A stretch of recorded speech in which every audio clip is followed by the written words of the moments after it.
آپ کو اختیار تھا کہ آپ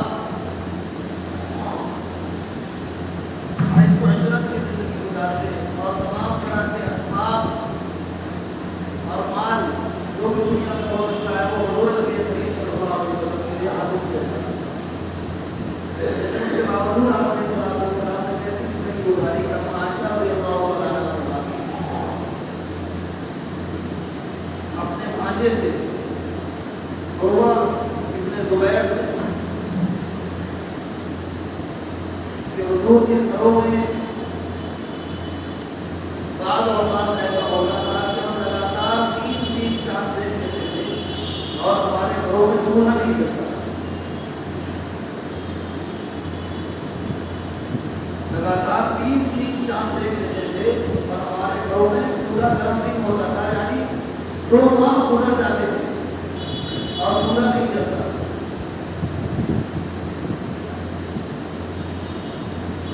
تو عائشہ کے جو بھانجے ہیں وہ جب 2 مہینے تک گھر میں چولہا گرم نہیں ہوتا تھا تو کون سی چیز آپ کو زندہ رکھتی, یعنی گزارا کیسے ہوتا تھا. عائشہ رضی اللہ عنہا فرماتی ہے کہ حضور پانی جب حضور کھا لیا کرتے تھے اور پانی پی لیا کرتے تھے, بس یہی ہمارا. اور بسا اوقات آپ کے پڑوسی انصاری تھے, انہوں نے کچھ ایسے جانور پالے ہوئے تھے جو دودھ دیتے تھے, تو بسا اوقات وہ ہدیے میں نبی کریم صلی اللہ علیہ وسلم کی خدمت میں دودھ پیش کر دیا کرتے تھے. تو کبھی کبھی ہم وہ دودھ پی جا کرتے تھے. دو مہینے ایسے گزرتے تھے کہ کھجور اور پانی اور کبھی کبھار دودھ میسر ہو جاتا. یہ آپ علیہ السلام کی گھر کا حال ہے. جبکہ آپ علیہ السلام کو یہ پیشکش کی گئی کہ اگر آپ چاہیں تو ہم بہت کا پہاڑ جو ہے اس کو سونے کا بنا کر کے آپ کی خدمت میں پیش کریں. یہ تو بہت کا پہاڑ ہے اس کو ہم سونے کا بنا دیں اور پھر آپ کی خدمت میں پیش کر دیں. لیکن آپ علیہ السلام نے منع فرمایا اور آپ نے فرمایا کہ مجھے یہ پسند ہے کہ میں کبھی کھاؤں تو اللہ کا شکر ادا کروں اور کبھی بھوکا رہوں تو اللہ کو یاد کروں. میں یہ چاہتا ہوں کہ ایک دن بھوکا رہوں، ایک دن کھانا کھاؤں، ایک دن میرا پیٹ بھرے اور دوسرے دن میں بھوکا رہوں. کبھی کھاؤں اور کبھی بھوکا رہوں، یہ مجھے پسند ہے. یہ آپ علیہ السلام زندگی گزارنے کا طریقہ کار تھا اور آپ علیہ السلام نے یہ پسند فرمایا.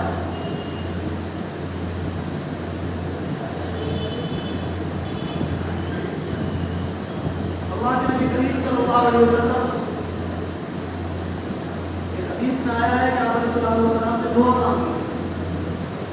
اگرچہ سند سے بہت مضبوط حدیث نہیں ہے لیکن حدیث میں ہے کہ نبی کریم صلی اللہ علیہ وسلم نے دعا مانگی کہ اللہ تعالیٰ مجھے مسکین کے طور پر زندہ رکھ اور مسکینی کی حالت میں مجھے موت عطا فرما اور میرا حشر کر قیامت کے دن مسکینوں کے ساتھ رہو. اما عائشہ رضی اللہ عنہا نے حضور علیہ السلام سے پوچھا کہ آپ یہ دعا کیوں فرما رہے ہیں کہ مجھے مسکین بنا کر زندہ رکھ اور مسکین کی حالت میں موت عطا فرما اور مسکینوں کے ساتھ میرا حشر کرو. آپ علیہ السلام نے فرمایا کہ اس لیے کہ کل قیامت کے دن جو فقراء ہوں گے، جو کم مالدار ہوں گے، وہ اغنیاء کے مقابلے میں، مالدار لوگوں کے مقابلے میں 70 سال پہلے ہوں گے.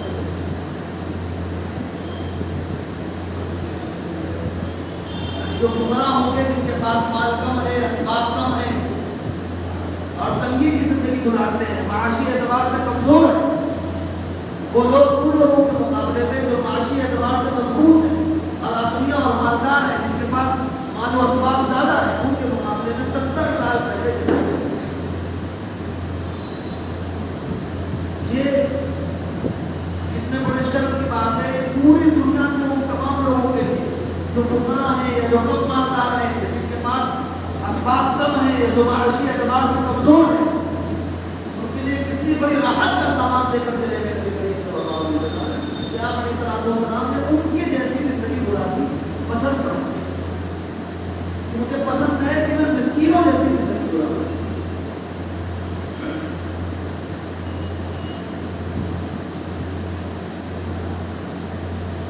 آپ علیہ السلام نے تو یہ اختیاری طور پر اس کو چنا اور پسند کیا، اپنے لیے اختیار کیا، آپ مجبور نہیں تھے.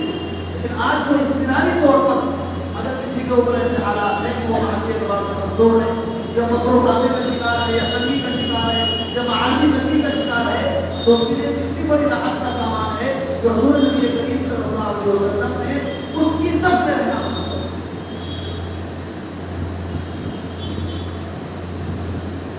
لیکن آپ نے امت کو اس کی تعریف نہیں کی اور امت سے اس کا مطالبہ نہیں کیا کہ تم تنگی کی زندگی گزارو یا تمہارے لیے مال و دولت کمانا حرام ہے. نام علیہ السلام نے ایسا مطالبہ فرمایا، نہ ایسی تعریف کی. آپ علیہ السلام نے فرمایا کہ نعم المال الصالح لرجل الصالح، کہ جو حلال طریقے سے کمایا گیا مال ہے اور اگر وہ نیک آدمی کے پاس ہے تو یہ بھی اللہ تعالیٰ کی نعمت. اگر مال حلال طریقے سے کمایا گیا ہے اور اللہ کے نیک بندے کے پاس مال ہے تو وہ مال بھی نعمت ہے. اور اللہ تعالیٰ نے قرآن میں بھی جا بجا مال کو خیر کے لفظ سے تعبیر فرمایا.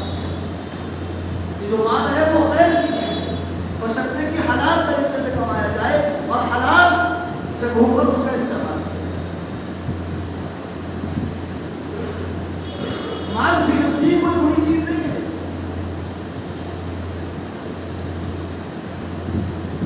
مال کی محبت دل میں غالب آ جائے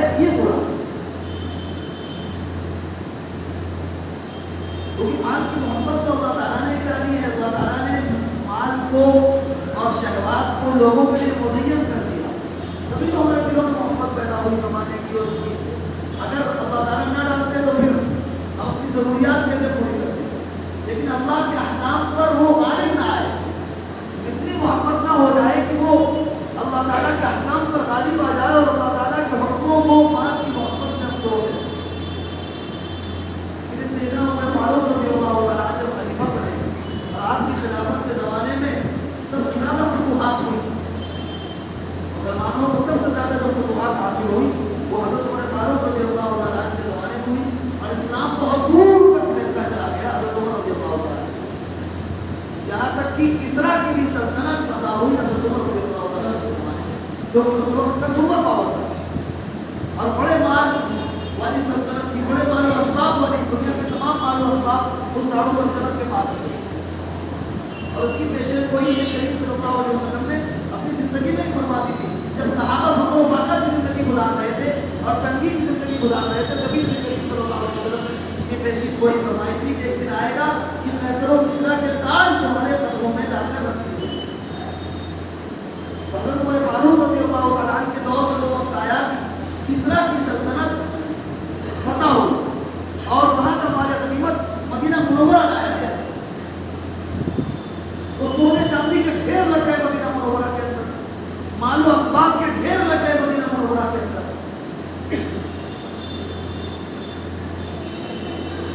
حضرت عمر فاروق رضی اللہ عنہ نے ان سونے چاندی کے ڈھیروں کو دیکھ کر اور مال و اسباب کی فراوانی کو دیکھ کر اللہ تعالیٰ سے دعا کی کہ اللہ, یہ جو مال کی محبت ہے یہ تو ہمارے دل سے نکل نہیں سکتی کیونکہ آپ ہی نے ہمارے دل میں ڈالی.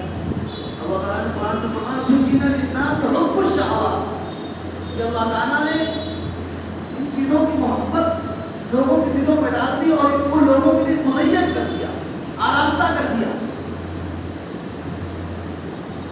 عورتوں کی محبت, اولاد کی محبت, مال کی محبت, یہ سب اللہ تعالیٰ نے انسانوں کے دل میں ڈالی. اگر مال کی محبت نہ ہوتی تو مال نہ کماتے, مال نہ کماتے تو پھر ضرورتیں پوری نہ ہوتی.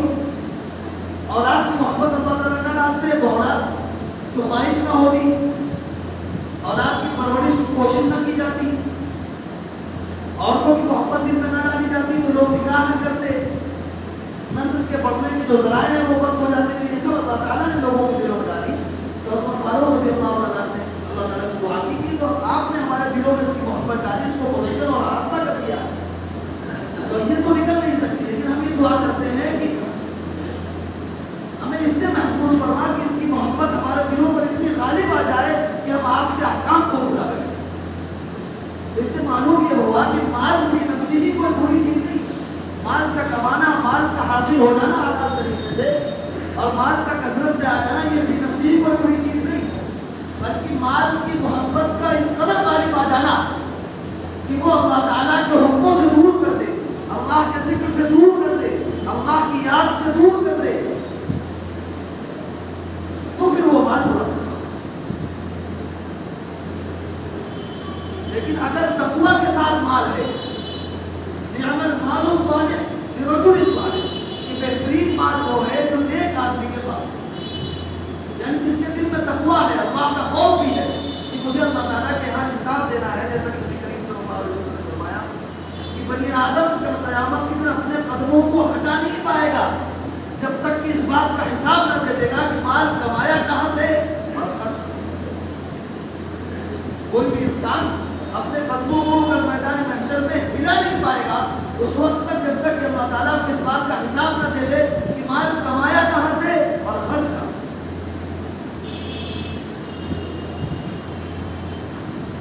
اس لیے مال کا حلال طریقے سے کمانا اور پھر اس کو صحیح جگہوں پر خرچ کرنا جو اس کے صحیح مصرف ہے اور اس کے خرچ کرنے کی صحیح جگہ ان میں خرچ کرنا, یہ عبادت اور اللہ تعالیٰ کی رضا کا ذریعہ بنتا ہے.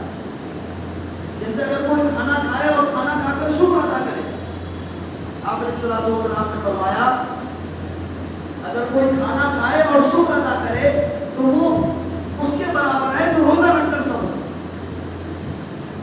یعنی ایک آدمی روزہ رکھ رہا ہے اور صبر کر رہا ہے تو اس کو اجر ملتا ہے نا, روزہ رکھنے پر اور صبر کرنے پر, وہ کھانے سے روکا, پینے سے روکا، نفسانی خواہشات سے روکا، اس نے روزہ رکھا، اتنا ہی اجر اس کے لیے بھی ہے جو کھائے اور لیکن اللہ کا شکر کرے۔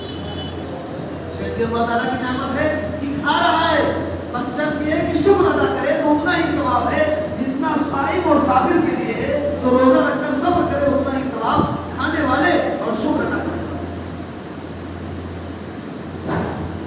اللہ تعالیٰ ہم سب کو ان باتوں کو سمجھ کر عمل کرنے کی توفیق عطا فرمائے۔ وآخر دعوانا